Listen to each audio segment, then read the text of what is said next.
Hi friends. Starting సీన్‌లో team అనే ఒక గేమ్ డెవలపర్‌ని చూపిస్తారు. అతను గేమ్స్ తయారు చేస్తుంటాడు. ఒకరోజు తన ఇంట్లో ఒక సీరియస్ మీటింగ్‌లో ఉండగా సడెన్‌గా తన ఇంటర్నెట్ కనెక్షన్ పోతుంది. పని అయిపోవడంతో అతనికి తన భార్యతో గొడవపడిన సంతోషకరమైన క్షణాలు గుర్తుకొస్తాయి. అప్పుడే తన భార్య ప్రెగ్నెంట్‌గా ఉన్నప్పుడు జరిగిన ఒక సంఘటనను గుర్తు చేసుకుంటాడు. ఆ సమయంలో తన భార్యకు కడుపులో ఏదో సమస్య వచ్చి తీవ్రమైన నొప్పితో బాధపడుతుంటే హాస్పిటల్‌కు తీసుకెళ్లాల్సి వస్తుంది. ఇంతలో టీమ్ భార్య ఉన్నట్టుండి ఇంటికి తిరిగి వస్తుంది. ఆమె అలా అకస్మాత్తుగా రావడంతో టీం కంగారు పడతాడు. ఇద్దరు కిందకి వెళ్తుండగా వారికి బిల్డింగ్ మేనేజర్ కనిపిస్తాడు. బిల్డింగ్ రిపేర్ పని దాదాపుగా పూర్తయిందని, త్వరలోనే బిల్డింగ్‌కు కట్టిన కవర్లు కూడా తీసేస్తామని అతను చెప్తాడు. కాసేపటికి వాళ్ళు పైనుంచి ఒక హెలికాప్టర్ వెళ్తుంది. పోర్ట్ ఏరియాలో పెద్ద మంటలు చెలరేగాయని బిల్డింగ్ మేనేజర్ వాళ్లకు చెప్తాడు. అక్కడి నుండి ఇద్దరు ముందుకు వెళ్తారు. టీం భార్య షాప్ నుండి అప్పుడే రిపేర్ అయి వచ్చిన తన పాత కారును చూస్తుంది. ఇద్దరు కారులో కూర్చుని పిజ్జా తినడం మొదలు పెడతారు. మనం ఎప్పటి నుండో వెళ్ళాలనుకుంటున్న ప్యారిస్‌కు వెళదాం. నేను నా జాబ్ మానేశాను. మనకు జరిగిన ఆ ప్రమాదం తర్వాత మన జీవితాన్ని కొత్తగా మొదలుపెట్టాలి అనుకుంటున్నాను అంటుంది. నిజానికి ప్రెగ్నెన్సీ సమస్య రావడం వల్ల వాళ్ళ బిడ్డ చనిపోతుంది. కానీ టీమ్ నేను నా ఉద్యోగం వదల్లేను. వెళ్ళాలని ఉంది కానీ ఇప్పుడు కాదు అని చెప్తాడు. ఇంతలో అతనికి ఆఫీస్ నుండి ఫోన్ వస్తుంది. అతను మళ్ళీ పనిలో బిజీ అయిపోతాడు. ఆ రోజు రాత్రి ఇద్దరూ మంచం మీద పడుకొన్నా నిద్రపోకుండా ఉంటారు. అతని భార్య ఏడుస్తూ ఉంటుంది. మరుసటి రోజు ఉదయం టీం నిద్రలేచి చూసేసరికి అతని భార్య తన సామాను సర్దుకుని వెళ్ళడానికి సిద్ధంగా ఉంటుంది. "నువ్వు ఎప్పటికీ మారవు. నేను నిన్ను వదిలేసి వెళ్ళిపోతున్నాను" అని చెప్తుంది. ఆమె తలుపు తీయగానే దారి మొత్తం వింత ఇటుకలతో మూసివేయబడి ఉంటుంది. ఆమె చూసి షాకవుతుంది. ఇది టీం పని అనుకుని వాటిని తీయమని అరుస్తుంది. టీం కూడా వచ్చి చూస్తాడు. కానీ తనకేమీ అర్థం కాదు. అతని భార్య కిటికీ దగ్గరికి వెళ్లి చూస్తే అక్కడ కూడా అవే ఇటుకలు ఉంటాయి. బిల్డింగ్‌లోని ప్రతి కిటికీ, ప్రతి దారి ఇటుకలతో మూసుకుపోయిందని వాళ్లకు అర్థమవుతుంది. టీం భార్య ఆ ఇటుకలను పగలగొట్టడానికి ప్రయత్నం చేస్తుంది. టీం కూడా సహాయం చేస్తాడు. కానీ వాటికి ఏమీ కాదు. తర్వాత కాల్ చేద్దామని ప్రయత్నిస్తే సిగ్నల్స్ ఉండవు. వైఫై చెక్ చేస్తే అది కూడా పూర్తిగా డెడ్ అయిపోయి ఉంటుంది. ఇద్దరు సిగ్నల్స్ కోసం ఇల్లంతా వెతుకుతారు. కానీ ఎక్కడా దొరకవు. ఫోన్‌ను ఆ ఇటుకల దగ్గరకు తీసుకెళ్ళినప్పుడు ఫోన్‌లో ఏదో వింతగా జరగడం టీం గమనిస్తాడు. అతని భార్య డ్రిల్ మిషన్ తీసుకువచ్చి ఇటుకలను పగలగొట్టడానికి ప్రయత్నం చేస్తుంది. టీం కూడా సహాయం చేస్తాడు. కానీ ఈసారి కూడా లాభం ఉండదు. పైగా ఆ ఇటుక మీద కనీసం ఒక గీత కూడా పడదు. వాళ్ళు అన్ని చోట్ల ప్రయత్నిస్తారు. కానీ మొత్తం అపార్ట్మెంట్‌ని అవే బలమైన ఇటుకలు చుట్టుముట్టి ఉంటాయి. అసలు ఒక బిల్డింగ్ మొత్తం ఇలా ఎవరు బ్లాక్ చేయగలరని వాళ్ళు ఆశ్చర్యపోతారు. అప్పుడే వాళ్లకు పక్క గది నుండి ఎవరో అరుస్తున్న శబ్దం వినిపిస్తుంది. ఇద్దరు గోడకు కన్నం చేసి చూస్తే అటువైపు ఒక జంట ఉంటారు. ఆ వ్యక్తి చాలా టెన్షన్‌లో ఉంటాడు. "మేము ఈ గదిని ఒక్క రాత్రికే అద్దెకు తీసుకున్నాం. కానీ ఇప్పుడు మేము కూడా ఇరుక్కుపోయాం. మా గది కూడా పూర్తిగా బ్లాక్ అయింది" అంటాడు. "మీకు కూడా ఇదే సమస్య వచ్చిందా?" అని అడుగుతాడు. దానికి టీం అతని భార్య "అవును. మేము కూడా ఈ చిక్కుల్లోనే ఉన్నాం" అని చెబుతారు. ఆ మాట విని ఆ వ్యక్తి ఇంకా భయపడతాడు. "రాత్రి మీరు ఏమైనా వింతగా చూశారా?" అని టీం భార్య అడుగుతుంది. "మేము నిద్రపోయాం. లేచి చూసేసరికి ఇల్లు ఇలా ఉంది" అని వాళ్ళు సమాధానమిస్తారు. ఆ అమ్మాయి కూడా భయపడుతూ ఉండడంతో టీం భార్య ఆమెకు ధైర్యం చెప్తుంది. టీం ఇంట్లో నీళ్లు కూడా రావడం లేదని గమనిస్తాడు. తర్వాత ఇద్దరూ తమకు అవసరమైన సామాగ్రిని పోగు చేసుకుంటుంటారు. ఇదంతా ఒక వీడియో గేమ్ లాగా ఉంది. మనం ఇక్కడి నుంచి బయటపడే దారి కనుక్కోవాలని టీం అంటాడు. కానీ వాళ్ళ భార్య కోపంగా "ఇది నీ చెత్త గేమ్ లాంటిది కాదు. ఇది నిజమైన ఆపద" అని అంటుంది. ఈ విషయంలో ఇద్దరి మధ్య గొడవ జరుగుతుంది. అతని భార్య అక్కడి నుండి వెళ్ళిపోయాక టీం కోపంతో తన ఫోన్‌ను ఆ గోడకేసి విసిరి కొడతాడు. కాసేపు కూర్చున్న తర్వాత గోడపై ఏదో గమనిస్తాడు. వెళ్లి చూస్తే తన పగిలిపోయిన ఫోన్‌లోని చిప్ ఆ గోడకు అతుక్కుని ఉంటుంది. అప్పుడు అతనికి అర్థమవుతుంది. ఈ ఇటుకల గోడ ఒక అయస్కాంతంలాగా పనిచేస్తుందని. ఇంతలో టీం భార్య అక్కడికి వచ్చి గొడవ పడినందుకు సారీ చెప్తుంది. టీం ఒక స్పూన్ తీసుకొని ఆ గోడకు అంటిస్తాడు. అది అతుక్కోవడంతో ఈ గోడకు మ్యాగ్నెటిక్ పవర్ ఉందని అతని భార్యకు చూపిస్తాడు. ఇప్పుడు ఇద్దరూ ఇంట్లో ఉన్న ఇనుప వస్తువులన్నీ పోగు చేసి ఆ గోడకు అతికిస్తారు. చతురస్రాకారంలో మ్యాగ్నెటిక్ పవర్ ఎక్కువగా ఉందని టీం భార్య గమనిస్తుంది. కానీ అప్పుడే ఆ ఇనుప వస్తువులు గాల్లో కదులుతూ వాళ్ళ వైపు దూసుకు వస్తాయి. టీం వెంటనే తన భార్యను తీసుకుని కిందకు వంగిపోతాడు. కానీ కొన్ని ఇనుప వస్తువులు టీం కడుపులోకి గుచ్చుకుపోవడంతో అతను గాయపడతాడు. అతని భార్య ఆ వస్తువులను తీసివేసి టీంకు కట్టుకడుతుంది. కాసేపటికి మళ్ళీ పక్క గది నుండి ఆ అమ్మాయి అరుపులు వినిపిస్తాయి. ఇద్దరూ అటువైపు పరిగెత్తి వాళ్ళను పిలుస్తారు. కానీ అటు నుండి సమాధానం రాదు. దాంతో గోడకున్న కన్నాన్ని ఇంకా పెద్దది చేయాలని నిర్ణయించుకుంటారు. గోడను పగలగొట్టి వాళ్ళ గదిలోకి వెళ్తారు. టీమ్ చేతిలో ఒక బ్యాట్, అతని భార్య చేతిలో పెప్పర్ స్ప్రే ఉంటాయి. లోపలికి వెళ్లి చూస్తే ఆ అమ్మాయి మంచం దగ్గర కింద పడిపోయి ఉంటుంది. టీమ్ భార్య ఆమెను లేపడానికి ప్రయత్నిస్తుండగా టీమ్ ఆ వ్యక్తి కోసం వెతుకుతాడు. అకస్మాత్తుగా ఆ వ్యక్తి టీమ్‌పై దాడి చేసి కింద పడేస్తాడు. ఇది చూసిన టీమ్ భార్య ఆ వ్యక్తి మీద పెప్పర్ స్ప్రే కొడుతుంది.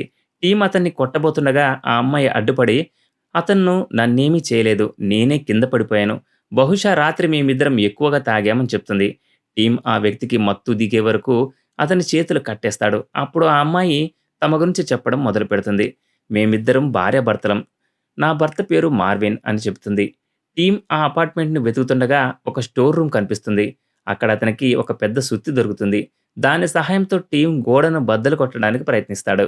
ఇంతలో మార్విన్ లేచి ఆ సుత్తి విరిగిపోతుంది, కానీ ఈ ఇటుక పగలదు. "అనవసరంగా ప్రయత్నించకు, లాభం లేదు" అని అంటాడు. "మరి నాపై ఎందుకు దాడి చేశావని" టీమ్ అడుగుతాడు. మార్విన్ ఆశ్చర్యపోతాడు. అప్పుడు అతని భార్య జరిగిందంతా చెప్పి, "మార్విన్‌కు తాగినప్పుడు ఏమీ గుర్తుండదు" అని అంటుంది. ఆర్కిటెక్ట్ అయిన టీమ్ భార్య ఒక ఐడియా ఇస్తుంది. "మనం ఫ్లోర్ పగలగొట్టుకుని బేస్మెంట్‌లోకి వెళ్దాం. ఈ బిల్డింగ్ యుద్ధం సమయంలో కట్టింది కాబట్టి బాంబుల నుండి తప్పించుకోవడానికి కింద ఏదైనా రహస్య మార్గం ఉండి ఉంటుంది. అది ఏదైనా సబ్‌వే సిస్టమ్ కనెక్ట్ అయ్యి ఉండొచ్చు. ఆ రైల్వే మార్గం ద్వారా మనం తప్పించుకోవచ్చు" అని చెప్తుంది. దాంతో అందరూ కలిసి నేలను పగలగొట్టడం మొదలుపెడతారు. మార్విన్ ఎవరో తనతో గేమ్ ఆడుతున్నారని, ఇందులో బిల్డింగ్ మేనేజర్ హస్తం ఉండొచ్చని అనుమానిస్తాడు. చివరికి వాళ్ళు నేలను పగలగొట్టి ఒక పెద్ద గొయ్యి చేస్తారు. టీమ్ కిందకు దిగుతాడు. అతను తన పక్కింట్లో ఉండే ఒక ముసలాయనను పిలుస్తాడు. కానీ ఆ ముసలాయన గన్ తీసుకుని వచ్చి, "వెంటనే పైకి వెళ్ళిపోండి. నా దగ్గరున్న తిండి, నీళ్లు ఎవరితోనూ పంచుకోను" అని బెదిరిస్తాడు. టీమ్ భార్య మిగతా వాళ్ళు అతనికి తమ ప్లాన్ చెప్పి నచ్చజెప్పడానికి ప్రయత్నిస్తారు. కానీ ముసలాయన ఒప్పుకోకుండా వేరే దారి చూసుకోమంటాడు. అప్పుడు ఆ ముసలాయన మనవరాలు వచ్చి, "అందరం కలిసి పనిచేస్తే బయటపడొచ్చు" అని చెప్పడంతో అతను ఒప్పుకుంటాడు. అందరూ కిందకి దిగుతారు.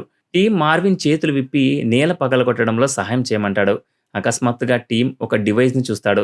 దాన్ని తెరిచి చూస్తే లోపల కెమెరా ఉంటుంది. అది తను పెట్టాడని ముసలాయనను అడుగుతాడు. అతను "లేదు, బిల్డింగ్ మేనేజర్ పెట్టించాడు" అని చెప్తాడు. టీమ్ మరో చోట ఇంకో డివైస్ తెరిచి చూస్తే అందులో కూడా కెమెరా ఉంటుంది. "ఎవడో మనతో స్క్విడ్ గేమ్ ఆడుతున్నాడు. వాడు మనల్ని ఇక్కడ బంధించి ఈ కెమెరాల ద్వారా చూస్తున్నాడు. ఆ గేమ్ మాస్టర్ ఎవరో కాదు, బిల్డింగ్ మేనేజర్" అని మార్విన్ అంటాడు. అతని భార్య అయితే అతన్నే అడగాలి. "అతను పక్క ఫ్లాట్‌లోనే ఉంటాడు" అని అంటుంది. అందరూ కలిసి గోడ పగలగొట్టి మేనేజర్ గదిలోకి వెళ్తారు. కానీ అక్కడ బిల్డింగ్ మేనేజర్ చనిపోయి ఉండడం చూసి షాకవుతారు. అతని 2 చేతులు నరికేసి ఉంటాయి. అంతా రక్తంతో నిండి ఉంటుంది. అతని చేతులు కూడా అక్కడ కనిపించవు.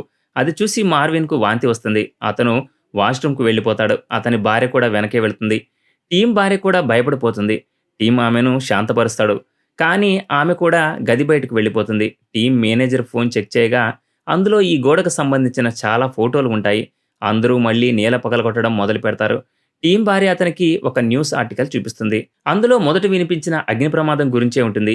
వీటన్నింటికి ఏదో సంబంధం ఉందని ఆమె అనుకుంటుంది. అకస్మాత్తుగా నేల గట్టిగా పగిలిపోవడంతో టీమ్, మార్విన్, అతని భార్య కింద పడిపోతారు. టీమ్ భార్య కిందకు వచ్చి అతన్ని పట్టుకుంటుంది. మార్విన్, అతని భార్య కూడా సర్దుకుంటారు. ముసలాయన మనవరాలు కూడా కిందకి వెళ్ళడానికి సిద్ధమవుతుంది. ముసలాయన ఆమెకు తుపాకీ ఇస్తూ, "నువ్వు ఒక్కదానివే వెళ్ళు. నేను ఇక్కడే ఉంటాను" అంటాడు. కానీ ఆమె బలవంతంగా అతన్ని కూడా తీసుకెళ్తుంది.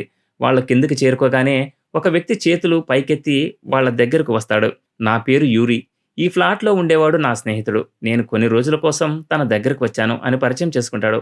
"మీరు నేల ఎందుకు పగలగొడుతున్నారు? మీ ప్లాన్ ఏంటి?" అని అడుగుతాడు. వాళ్ళు ప్లాన్ విని నవ్వడం మొదలుపెడతాడు.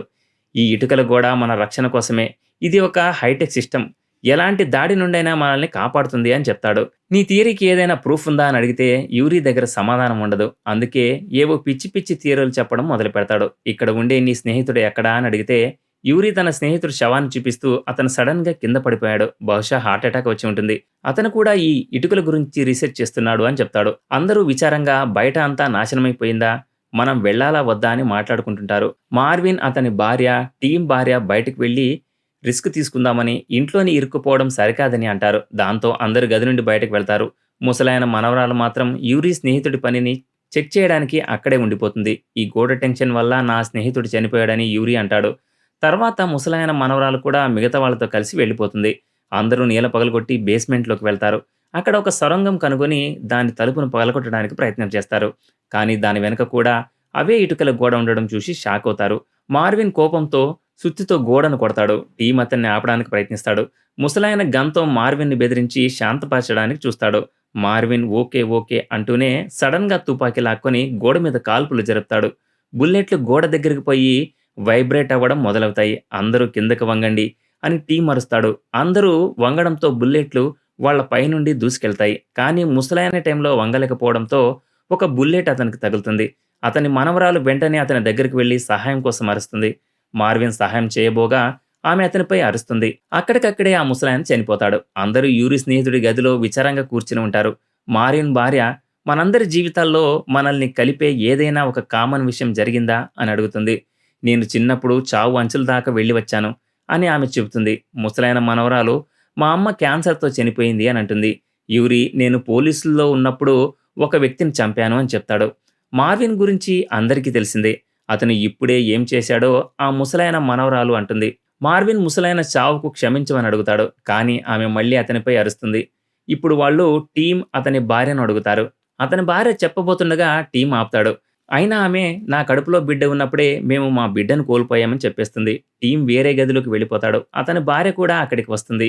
ఇద్దరి మధ్య మళ్ళీ గొడవ మొదలవుతుంది. మన బిడ్డ చనిపోయిన తర్వాత నువ్వు కేవలం పనిలోనే మునిగిపోయావు. నాతో సరిగ్గా మాట్లాడడం లేదు. ఆ బాధ అంతా నేనొక్కదాన్నే అనుభవించాను అని ఆమె అంటుంది. తర్వాత టీం తనను తాను కూల్ చేసుకొని మిగతా వాళ్లతో మనం ఇలా చేతులు కట్టుకుని కూర్చోకూడదు. బిల్డింగ్ మేనేజర్ గదిలో ఏమైనా ఆధారాలు దొరుకుతాయేమో వెతకాలి అంటాడు. ముసలాయన మనవరాలు యూరి స్నేహితుడి పనిని కూడా చెక్ చేయాలి. బహుశా అక్కడ మనకు ఏదైనా క్లూ దొరకచ్చు అంటుంది.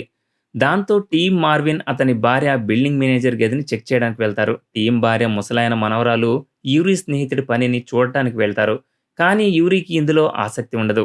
మేనేజర్ గదిని చెక్ చేస్తుండగా ఆ గది పై గది కంటే చిన్నదిగా ఉందని టీం గమనిస్తాడు. అతను ఒక గోడను చెక్ చేయగా అక్కడ ఒక రహస్య గది ఉందని తెలుసుకుంటాడు. మార్విన్ ఒక రిమోట్ కనుగొంటాడు. కానీ దానికి పాస్వర్డ్ ఉంటుంది. వాళ్ళు రిమోట్‌పై పౌడర్ చల్లగా 4 నంబర్లపై వేలిముద్రలు కనిపిస్తాయి. వాళ్ళు ఆ 4 నంబర్లతో పాస్వర్డ్ ట్రై చేస్తుండగా మారిన్ భార్య మిగతా వాళ్ళని పిలవడానికి వెళ్తుంది. ఇంతలో యూరి స్నేహితుడి గదిలో టీం భార్యకు మనవరాలికి అతని బిజినెస్ కార్డ్ దొరుకుతుంది. ఆ కార్డ్ ద్వారా అతను నానో టెక్నాలజీపై పనిచేస్తున్నాడని తెలుస్తుంది. అతను నానో టెక్నాలజీ డిఫెన్స్ సిస్టమ్ మీద పనిచేసే ఒక కంపెనీతో సంబంధం కలిగి ఉన్నాడు. యూరిని అడిగితే అతను తన పని గురించి ఎప్పుడూ ఎక్కువగా మాట్లాడలేదు. అతను ఒక ప్రోగ్రామ్ అని మాత్రమే నాకు తెలుసు అని చెప్తాడు. వాళ్ళు ఇంకా వెతకగా అతని ల్యాప్‌టాప్, ఫోన్ పగిలిపోయి కనిపిస్తాయి. నా స్నేహితుడికి ఏమీ అర్థం కానప్పుడు వస్తువులను గోడకేసి పగలగొట్టేవాడు అని యూరి చెప్తాడు. వాళ్ళకు ఒక కాగితం దొరుకుతుంది. దాని మీద ఒక కోడ్ రాసి ఉంటుంది. బహుశా అది గోడను తెరవడానికి ఉపయోగపడే కోడ్ అయ్యుండొచ్చు. యూరి నవ్వుతూ ఒకవేళ తలుపు తెరిస్తే ప్రమాదకరమైనవి లోపలికి వచ్చి అందరిని చంపేస్తాయి అంటాడు. మార్విన్ భార్య వచ్చి వాళ్ళకి ఏదో దొరికిందని చెబుతుంది. టీం భార్య యూరిపైకి వెళ్తారు. ముసలాయన మనవరాలు మాత్రం ఇంకా రీసెర్చ్ చేయడానికి అక్కడే ఉండిపోతుంది. టీం రకరకాల పాస్వర్డ్లు ప్రయత్నించగా ఒక పాస్వర్డ్లో ఆ రహస్య తలుపు తెరుచుకుంటుంది. వాళ్ళు లోపలికి వెళ్లి చూస్తే అక్కడ చాలా కంప్యూటర్లు ఉంటాయి. వాటిపై వాళ్ళందరి గదిలోని కెమెరా ఫుటేజ్ ప్లే అవుతూ ఉంటుంది. వాళ్ళు టీం అతని భార్య గది ఫుటేజ్ చెక్ చేస్తారు. ఈ ఇటుకలు కూడా ఒక డిఫెన్స్ సిస్టమ్ ఆన్ అయినట్లు అడ్వాన్స్డ్ నానో టెక్నాలజీలా వ్యాపించడం చూస్తారు. కింద ముసలైన మనవరాలు యూరి స్నేహితుడి శవాన్ని చెక్ చేస్తుంది. అతని మెడకున్న స్కార్ఫ్ తీసి చూస్తే గొంతు నిలిమిన గుర్తులు కనిపిస్తాయి. పైన వాళ్ళు యూరి స్నేహితుడి గది ఫుటేజ్ని చెక్ చేస్తుండగా యూరి అక్కడ లేకపోవడం గమనిస్తారు. మార్విన్ అతన్ని వెతకడానికి వెళ్తాడు. అప్పుడు వాళ్ళు ఒక వీడియో చూస్తారు. అందులో యూరి స్నేహితుడు ఫోన్తో ఆ గోడ దగ్గరికి వెళ్ళినప్పుడు లైట్ 3-4 సార్లు ఫ్లాష్ అవుతుంది. యూరి స్నేహితుడు ఆ గోడను తెరిచినట్లు వాళ్లకు అర్థమవుతుంది. మార్విన్ యూరి కోసం అతని గది దగ్గరికి వెళ్ళగా యూరి తన స్నేహితుడి పనికి సంబంధించిన కాగితాలను కాలుస్తూ కనిపిస్తాడు. టీం మిగతా వాళ్ళు యూరి తన స్నేహితుడి గొంతు నులుముతున్నట్లు ఫుటేజ్ని చూస్తారు. మార్విన్ గదిలో చూడగా ముసలాయన మనవరాలు కూడా మంచం దగ్గర చనిపోయి ఉంటుంది. అతను యూరిపై అరవగా నేను అందరి ప్రాణాలు కాపాడడానికి ఇలా చేస్తున్నానని యూరి అంటాడు. టీం గన్తో అక్కడికి వచ్చి చూసేసరికి యూరి మార్విన్ గొంతు నులుముతూ ఉంటాడు. యూరి టీంపై దాడి చేసి కింద పడేసి గొంతు నొక్కడం మొదలు పెడతాడు. ఇంతలో మార్విన్ లేచి యూరిని తన్ని పక్కకు పడేసి టీం ప్రాణాలు కాపాడతాడు. మిగతా వాళ్ళు కూడా అక్కడికి వచ్చి యూరిని చంపొద్దు, బహుశా అతనికి బయటకు వెళ్లే దారి తెలిసి ఉండొచ్చు అంటారు. టీం అతన్ని స్పృహ తప్పేలా కొట్టి కుర్చీకి కట్టేస్తాడు. ముసలైన మనవరాలు చనిపోయినందుకు అందరూ చాలా బాధపడతారు. బయటకు వెళ్లే దారి తెలిసిందనే యూరి తన స్నేహితుడిని చంపేశాడు అని మార్విన్ భార్య అనుకుంటుంది. వాళ్ళు కాలిన కాగితంపై ఉన్న కోడ్ను చూస్తారు. ఈలోగా మార్విన్ భార్య వీడియో ఫుటేజ్లో ఇంకేమైనా సమాచారం దొరుకుతుందేమో చూడటానికి వెళ్తుంది. ఆ కాలిన కాగితంపై ఉన్న కోడ్ ఈ బిల్డింగ్ ఇటుకలు ఏర్పడిన క్రమంలాగే ఉందని వాళ్లకు అర్థమవుతుంది. టీం భార్య యూరి స్నేహితుడిని బిజినెస్ కార్డ్ చూపిస్తుంది. అతని కంపెనీ అడ్రస్ మొదట మంటలు చెలరేగిన ప్రదేశంలోనే ఉందని తెలుస్తుంది. వాళ్ళు యూరిని నిద్రలేపి, మీ స్నేహితుడు ఆ గోడను ఎలా తెరిచాడు అని అడుగుతారు. బయట అంత ప్రమాదకరంగా ఉంది, మనం లోపల సురక్షితంగా ఉన్నామని యూరి చెప్తాడు. టీం పక్కకు గాల్లో కాల్చి అతన్ని బెదిరించి, ఈ గోడను మీ కంపెనీ వాళ్లే కట్టారా, ఎందుకు అని అడుగుతాడు. ఇది అన్ని రకాలుగా దాడుల నుంచి కాపాడడానికి తయారు చేసిన డిఫెన్స్ సిస్టమ్ అని మాత్రమే నాకు తెలుసు అని యూరి చెప్తాడు. బయట అంత ప్రమాదకరంగా ఉంటే మీ స్నేహితుడు ఎందుకు బయటకు వెళ్ళాలనుకున్నాడు అని అడుగుతుంది టీం భార్య. ఆ అగ్ని ప్రమాదం వల్ల మన సిస్టమ్ ఏదో లోపం వచ్చిందని నా స్నేహితుడు అనుకున్నాడు అని యూరి చెప్తాడు. అతను సరిగ్గానే ఆలోచించాడు, మేం కూడా అదే నమ్ముతున్నామని మార్విన్ అంటాడు. అప్పుడు మార్విన్ భార్య యూరి స్నేహితుడు తన ల్యాప్టాప్లో ఏదో పని చేస్తున్నాడని చెప్తుంది. ప్రోగ్రామింగ్ ద్వారా ఆ ఇటుక గోడను తెరిచి ఒక యాప్ను అతను తయారు చేస్తున్నాడని టీం అర్థం చేసుకుంటాడు. యూరి తన స్నేహితుడి ఫోన్, ల్యాప్టాప్ను పగలగొట్టాడని వాళ్లకు తెలుసు. వాళ్ళు పగిలిపోయిన ఫోన్ను కంప్యూటర్కు కనెక్ట్ చేస్తారు. ఫోన్ ఒక తాళం చెవి అని, గోడపై ఉన్న చతురస్రాలు తాళాలని వాళ్ళు గ్రహిస్తారు. యూరి స్నేహితుడు ఫోన్ ఫ్లాష్ను ఉపయోగించి ఒక ఎలక్ట్రోమాగ్నెటిక్ వేవ్ ద్వారా తలుపు తెరిచాడు. టీం ఆ యాప్ని సరిచేసి ఇటుక గోడ దగ్గరకు వెళ్తారు. అతని భార్య యాప్ ఆన్ చేసి ఒక క్రమంలో బటన్స్ క్లిక్ చేస్తూ ఉంటుంది. ఫోన్ ఫ్లాష్ వెలగడంతో గోడ కూడా దారిలాగా మారడం మొదలవుతుంది. మార్విన్ భార్య గోడ లోపల చేయి పెట్టి, నాకు వేడిగా అనిపిస్తుంది అంటుంది. తర్వాత భయంతో నా చెయ్యి బయటకు రావడం లేదు అని, నన్ను ఏదో లోపలికి లాగుతోంది అని అరుస్తుంది. వాళ్ళు ఆమెను బయటకు లాగడానికి ప్రయత్నించిన మార్విన్ భార్య గోడ లోపలికి వెళ్ళిపోతుంది. గోడ మూసుకుపోయి మార్విన్ భార్య సగం శరీరం మాత్రమే వాళ్ళ కాళ్ళ దగ్గర పడుతుంది. తన భార్య చావు చూసి మార్విన్ కుప్పకూలిపోతాడు. అది చూసి యూరి నవ్వడం మొదలు పెడతాడు. కోపంతో మార్విన్ యూరిని కాల్చి చంపి తర్వాత తనను తాను కూడా కాల్చుకుని చనిపోతాడు. ఇప్పుడు కేవలం టీం, అతని భార్య మాత్రమే మిగులుతారు. ఇద్దరూ ఒక చోట విచారంగా కూర్చుంటారు. అంతా అయిపోయిందని అనుకుంటారు. టీం భార్య, మన బిడ్డ పోయినప్పుడు నేను చాలా బాధపడ్డాను. అప్పుడు నాకు నీ అవసరం ఉంది, కానీ నువ్వు నాకు దూరంగా ఉన్నావు అంటుంది. నువ్వు నన్ను వదిలి వెళ్ళనందుకు నీకు థ్యాంక్స్ అని టీం అంటాడు. ఎందుకంటే నేను నిన్ను ప్రేమిస్తున్నాను అని ఆమె చెబుతుంది. ఇద్దరూ కలిసి బయటకు వెళ్లే దారి కనుక్కోవాలని నిర్ణయించుకుంటారు. వాళ్ళు యాప్ ఆన్ చేసి చూస్తే వేర్వేరు బటన్స్ నొక్కినప్పుడు వేర్వేరు క్రమంలో ఫ్లాషెస్ వస్తున్నాయని గమనిస్తారు. వాళ్ళు ఫుటేజ్ చూసి యూరి స్నేహితుడు ఏ దారిని ఉపయోగించాడో తెలుసుకుంటారు. వాళ్ళు కిందకి వెళ్లి యాప్ ద్వారా గోడను తెరవడానికి ప్రయత్నిస్తుండగా బతికే ఉన్న యూరి సడన్ గా టీంపై దాడి చేస్తాడు. తర్వాత అతను టీం భార్య వెనక పడగా ఆమె బేస్మెంట్లోకి పడిపోతుంది. టీం యూరిని కూడా కిందకు తోసేసి తాను కూడా అక్కడికి దూకుతాడు. టీం అతని భార్య పరిగెడుతుండగా యూరి వాళ్ళను వెంబడిస్తాడు. వాళ్ళు ఒక గదిలోకి వెళ్లి తలుపు మూసేస్తారు. యూరి బయటే ఉండిపోయినా తలుపు పగలగొట్టడానికి ప్రయత్నిస్తుంటాడు. టీం తన భార్యకు ఫోన్ ఇచ్చి, నువ్వు తలుపు తెరువు అని చెప్తాడు. ఆమె కోడ్ ఎంటర్ చేసి ఫైనల్ గా తలుపు తెరుస్తుంది. కానీ ఈసారి లోపలికి వచ్చిన యూరి టీంపై దాడి చేసి ఇద్దరు ఒకరి గొంతు ఒకరు పట్టుకుంటారు. యూరి టీంను కింద పడేసి, నువ్వు ఒక్కదానివే ఇక్కడ నుండి వెళ్ళిపో అని అతని భార్యతో అంటాడు. యూరి అతనిపై దాడి చేయబోయే లోపే వెనక నుండి టీం భార్య సుత్తితో అతనిపై దాడి చేస్తుంది. దాంతో యూరి చనిపోతాడు. ఇద్దరు సొరంగం ద్వారా ముందుకు వెళ్లి బయటకు వస్తారు. అక్కడ చూస్తే మొత్తం నగరాన్ని ఆ ఇటుకల గోడలు చుట్టుముట్టి ఉంటాయి. అది చూసి వాళ్ళు చాలా కంగారు పడతారు. కానీ వాళ్లకు తమ కారు కనిపిస్తుంది. అందులో కూర్చుని ప్యారిస్ వెళ్ళడానికి బయలుదేరతారు. అప్పుడు రేడియోలో ఒక వార్త వస్తుంది. ఆ మంటల కారణంగా ఒక కంపెనీకి చెందిన advance nano technology system activate అయిందని, దానివల్ల మొత్తం నగరమే ఇటుకల కింద చిక్కుకుపోయిందని చెప్తారు. ఇప్పుడు దీని నుండి బయటపడాలంటే ఆ అడ్వాన్స్డ్ నానో సిస్టమ్ను ఆపాలని ఆ వార్తలో చెప్తుండగా ఈ మూవీ ముగుస్తుంది. ఇది ఫ్రెండ్స్ ఇవాల్టి స్టోరీ. ఇలాంటి మరిన్ని ఇంట్రెస్టింగ్ స్టోరీల కోసం ఛానల్ని సబ్స్క్రైబ్ చేయండి. Thanks for watching.